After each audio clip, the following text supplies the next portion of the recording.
Don't forget to like and subscribe. When I was a teenager, around 14 or 15 years old, my life changed in ways I never could have expected. My dad landed a high-paying job that required us to move from a small town in Ohio to an upscale suburb in California. It was the kind of opportunity my parents had only dreamed of, and they embraced it without hesitation. Within a month, we had packed up our lives and left behind our modest house for a sprawling home in one of California's nicest neighborhoods. As for me, I didn't mind the move much. I was a quiet, introverted kid who never had many friends, so it wasn't like I was leaving behind anything significant.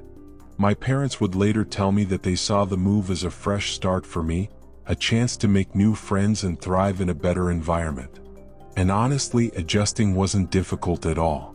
The new house was enormous, with plenty of space for me and my two older brothers, Sean and Harold, to explore. But the backyard was the real prize. It stretched far, with thick clusters of trees marking the boundaries between properties.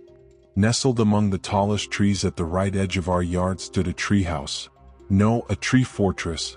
It was nothing like the flimsy little clubhouses you see in movies. This was a 3-story structure, spanning across multiple trees, with sturdy wooden stairs leading up to each level. It was clear that a professional had built it, likely for the children of the previous owners.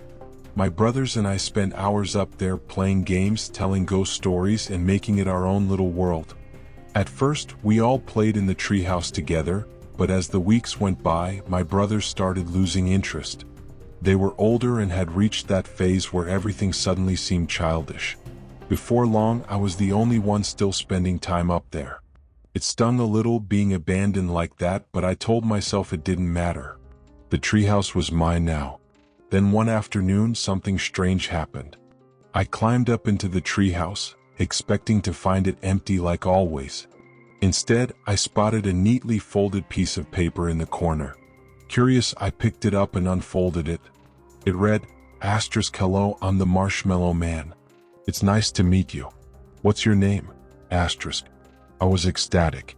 I assumed one of my brothers had changed their minds and was trying to lure me into a game. Excited to play along, I grabbed one of the markers we kept in the treehouse and scribbled a response with my name before placing the note back in the corner. That night, I resisted the urge to ask my brothers about it, afraid that if I let on, they'd stop the game altogether. For the next few days, the notes continued. Each time I climbed up, there was a new message waiting for me. At first, they were simple and playful, exactly the kind of thing my brothers would write. But then, the questions started getting stranger. What's your favorite time of day to play outside? What do you usually eat for breakfast? They seemed weird, but I brushed it off. Maybe my brothers were just being creative. But one question made my stomach drop. Which window in the house is your bedroom? Looking back, I feel sick just thinking about it. But at the time, I was still naive. Without hesitation, I wrote down my answer. The next note changed everything. It was disturbing in a way I couldn't quite put into words. It said, "What do your pajamas smell like?" I remember feeling uneasy for the first time. Something about the question made my skin crawl. My hands shook as I dropped the note, suddenly unsure if this was a game anymore. That night, I finally confronted my brothers, expecting one of them to crack and admit they were behind it. But they just laughed. They swore up and down that they had no idea what I was talking about. When I pressed them harder, they only mocked me, making fun of me for believing in imaginary friends. I was furious. One of them had to be lying. So I decided to catch them in the act. That night, I lay in bed, heart pounding, waiting for something, anything, to happen. Then, just as I was starting to drift off, I heard it. Tap, tap, tap. The sound came from my window. My body went rigid. My breath hitched in my throat. I was already scared of the dark, and now someone, or something, was tapping on my bedroom window. I stayed frozen in place, too terrified to move. The tapping continued for what felt like hours before finally stopping. Somehow, I managed to fall asleep, exhausted from fear. In the morning, I hesitated before pulling back the curtains. And then I nearly screamed. Taped to the outside of my window were dozens of marshmallows. That was it. I had had enough. My brothers had gone too far. This was no longer a game, it was cruel. I stormed into their room ready to explode. But they were just as confused as I was. They swore they had nothing to do with it. And for the first time I started to believe them. That night I made my final stand. I stayed awake waiting for the tapping to start again. When it did, I jumped out of bed and yanked the curtains open, ready to catch them in the act. But it wasn't my brothers. It was a man. An old, disgusting man with yellow, rotting teeth and sunken eyes. His patchy hair clung to his scalp in greasy tufts. When he saw me, he grinned, a wide, horrifying grin that sent ice through my veins. I screamed so loud that the whole house woke up. My parents came running, but by the time they reached my room, the man was gone. The police were called. They searched the yard, the treehouse, even the surrounding area. But they found nothing. Not a single trace of the man. The notes were taken as evidence, but I don't think they ever led to anything. Some of the neighbors came outside, horrified when they learned what had happened, but no one had seen anything suspicious. After that night, I never set foot in that treehouse again. My parents begged me to stay away from it, and I had no intention of disobeying them. I don't know who the Marshmallow Man was. I don't know what he wanted. But I do know one thing. I never want to find out. Story 2. My youngest daughter, Emily, just went off to college, and while I'm incredibly proud of her, the house feels emptier than it ever has before, almost eerily quiet. It's funny how, when your kids are young, you long for peace and quiet, but when it finally comes, it's not as comforting as you thought it would be. Maybe that's why this particular memory has been coming back to me so vividly. People say it's normal to reflect on your children's childhoods during big transitions, but this memory isn't one I ever expected to resurface. Emily was 7 years old when this happened, and even now, I struggle to make sense of it. I've been a carpenter my whole life, always working with my hands, and back then, I had the energy to take on all sorts of personal projects. One of my favorites was the treehouse I built for Emily in our backyard. It wasn't just some haphazard wooden platform nailed to a tree. I put my heart into it. It had walls, a roof, a proper wooden ladder leading up to the entrance. It was sturdy, built to last, and I wanted it to feel like a second home for her. My wife, Sarah, wasn't too thrilled about it at first, worried it was too high and unsafe, but Emily was always climbing trees anyway. At least this way I figured she'd have something safe to climb. Eventually, Sarah came around, and Emily absolutely loved it. We live at the end of a quiet cul-de-sac in a relatively wooded area. The backyard stretches right up to the forest, which was part of the reason we bought the house in the first place. Private, peaceful, away from the noise of the city. Friends and family often got lost trying to find our house, but we liked the seclusion. The treehouse was positioned so I could see it clearly from our bedroom window. I liked that. It meant I could keep an eye on Emily while she played. The only part one couldn't see was inside the treehouse itself, but the ladder was always visible, which made me feel a little better about letting her play there alone. For the longest time, everything seemed normal. Emily played in the treehouse regularly, using her imagination to create all sorts of adventures. Her older sister had outgrown playing in it, so Emily mostly spent time there alone. Then one day she started talking about an imaginary friend named Noah. We were sure he was imaginary because there were no kids in the neighborhood by that name. At first, it didn't seem like a big deal. Lots of kids have imaginary friends, but Emily had never had one before, and at 7 years old, it felt a little late for that phase to start. Sarah thought it was harmless and even a little cute, but I found it a bit odd. Still, I brushed it off. Then, Emily started spending more and more time in the treehouse. What stood out to me was that she wasn't bringing any toys up there. No dolls, no books, nothing. Just herself. That struck me as strange. Usually, kids bring something to play with, but she seemed perfectly content sitting in that treehouse with nothing but her imaginary friend. I finally asked her about it, and that's when things started getting really weird. Emily became defensive and said Noah didn't like being talked about. When I asked why she only played with him in the treehouse, she said, because he doesn't like coming inside. That unsettled me. Weren't imaginary friends supposed to be, well, imaginary?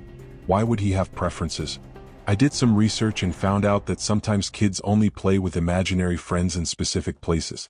Still, something didn't sit right with me. Sarah and I decided not to overreact. We weren't the kind of parents to hover over every little thing, and Emily was doing well in school, so we let it go.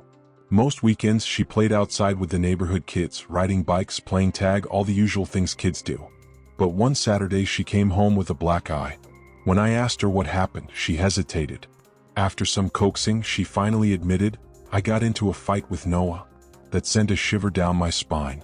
I told her not to make things up, but instead of admitting she was lying, she burst into tears and ran to her room.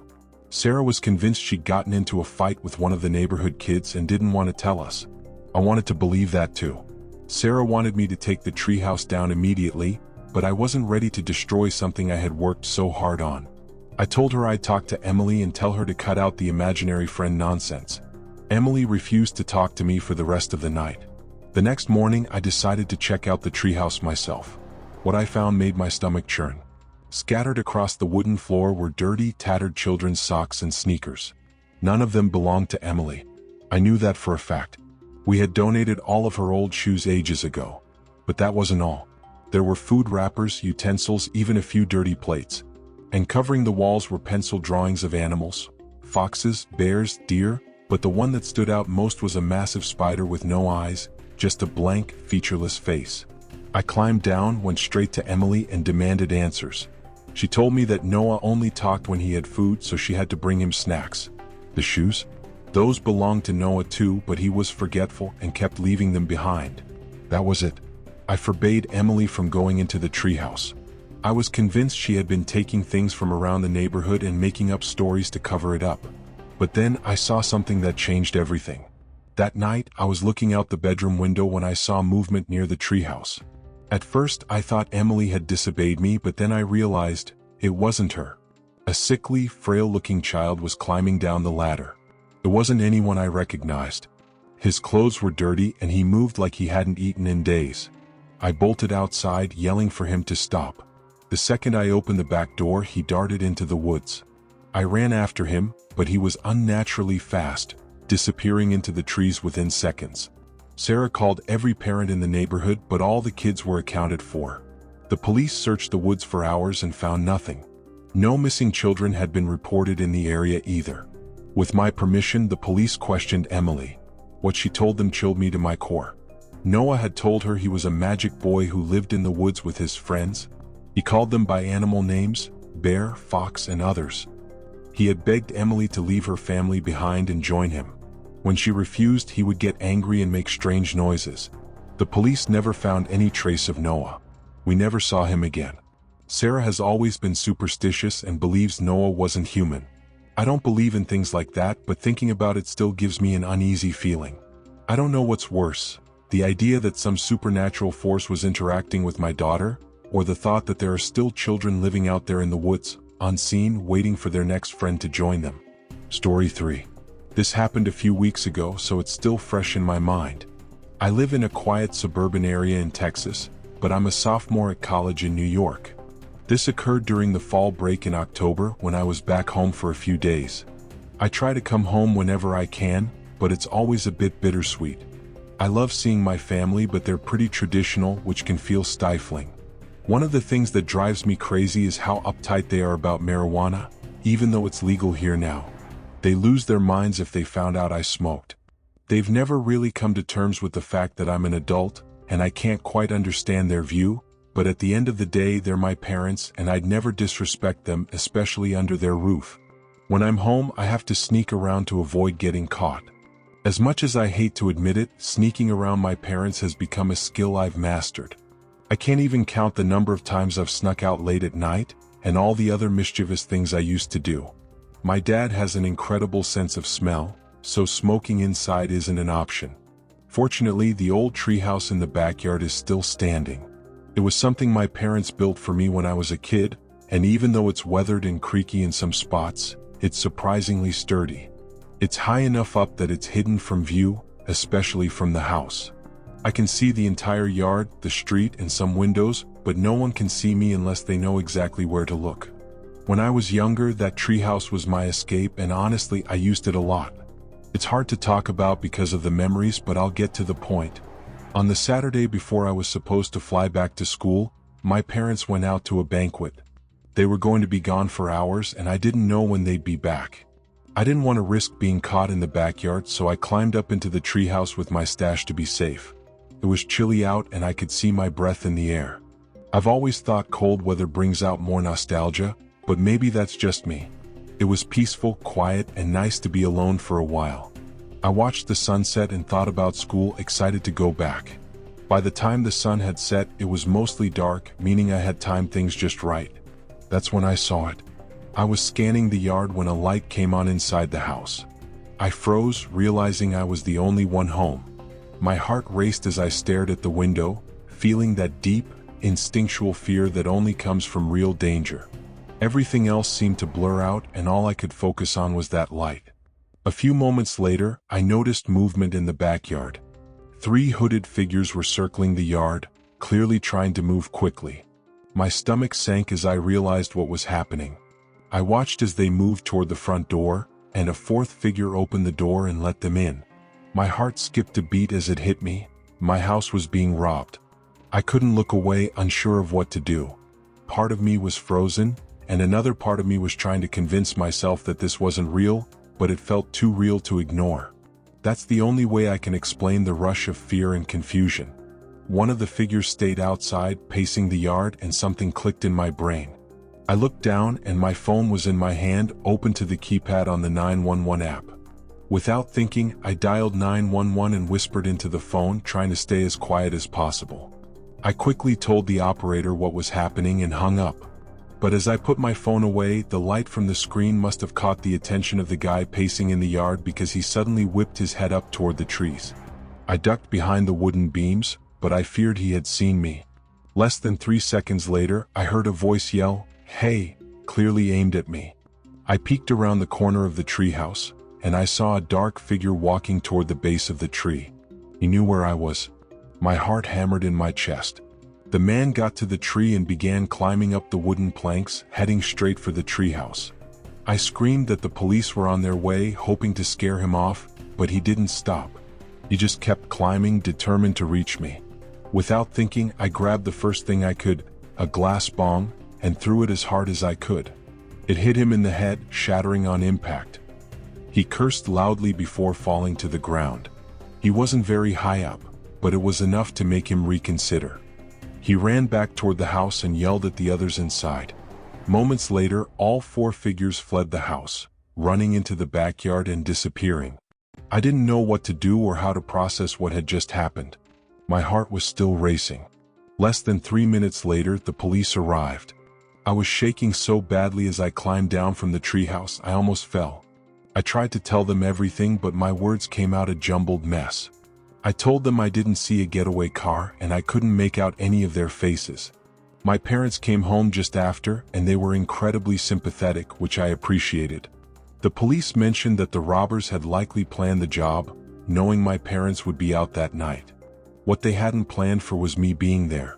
I still don't know how to feel about it, especially not knowing what would have happened if that guy had made it all the way up to the treehouse. Now that I'm back at school, I can't sleep well. I'm terrified the robbers might come back. What scares me even more is that my parents are still there, alone. I worry about their safety every day. I just hope this is the last time I hear about them, and if God forbid anything else happens, I'll keep everyone updated.